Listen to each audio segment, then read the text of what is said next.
The Missouri Route 19 bridge over Interstate 70 is being replaced, along with improvements to the interchange featuring 2 roundabouts to make driving in this area safer and easier. Construction is anticipated to begin during the fall of 2022, and like any major highway construction, there will be impacts to traffic. However, these are not anticipated until the spring and summer of 2023. For the first stage of the project, construction will begin on the new bridge. The new bridge will be located to the west of the existing one and is shown in red. During bridge construction, all lanes of I-70 traffic will remain open, and barrier wall will be placed along the I-70 shoulder to protect workers and drivers. Also during Stage 1, a variety of other work will be occurring, such as tree removal and earthwork grading in areas that will not impact traffic.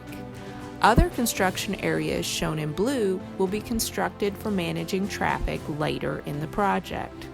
The areas shown in blue are temporary and will be removed at the conclusion of the project.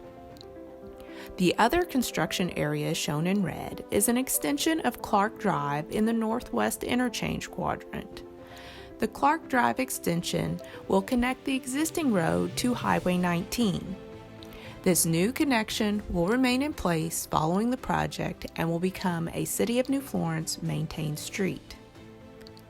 Stage 1 construction is anticipated to begin in the fall of 2022, and there will be no impacts to Highway 19, the I-70 ramps, or the outer roads during this stage.